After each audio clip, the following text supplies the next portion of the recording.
উচিত। সংসারের এতগুলো টাকা শুধু বেড়াবার নাম করে উড়িয়ে দিয়ে এলে? আমি উড়িয়ে দিয়ে এলাম? তুমি ছাড়া আবার কে? ভাইটাকে আমার কি মন্ত্রে বেঁধেছ তা তুমিই জানো। গ্রামের এদো পুকুর দেখে যার এতখানি বয়স কেটে গেল, তার আবার সমুদ্র পাহাড় এসব দেখার স্বাদ হয় কি করে? শোনো, রান্না করার আর ঘর মোছার দুজন কাজের লোককে ছাড়িয়ে দেওয়া হয়েছে। যে টাকাটা তুমি নষ্ট করে এলে সংসারের এইসব কাজ করে, সেই টাকাটা তোমাকে পুষিয়ে দিতে হবে। কি ঝি চাকরের কাজ এখন থেকে সপ্তমীকে করতে হবে? কেন করবে না শুনি? তুই আমাদের সাংসারিক কথাবার্তার ভেতর আসবে না।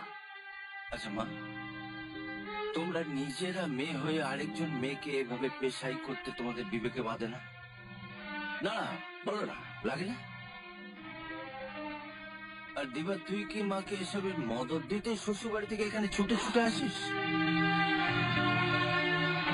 বড় খোকা, আচ্ছা মা, তোমার ওই গুণধর জামাই এ বাড়ি থেকে যে টাকাটা শুষে শুষে নিচ্ছে, তার কতটুকুই বা খরচ করেছে সপ্তমী?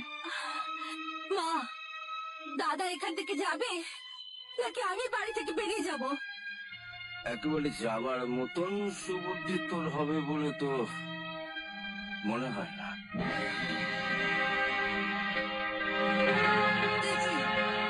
দেখি শাশুড়ের মাথাটাও কিভাবে চিবিয়ে খেয়েছে এই শয়তানিটা। মা, হ্যাঁ, আর আদিক ক্ষেত্রে করে চেখে চাকাইতে হবে না। হ্যাঁ। যাও, নিজের কাজে যাও। এসো তো না।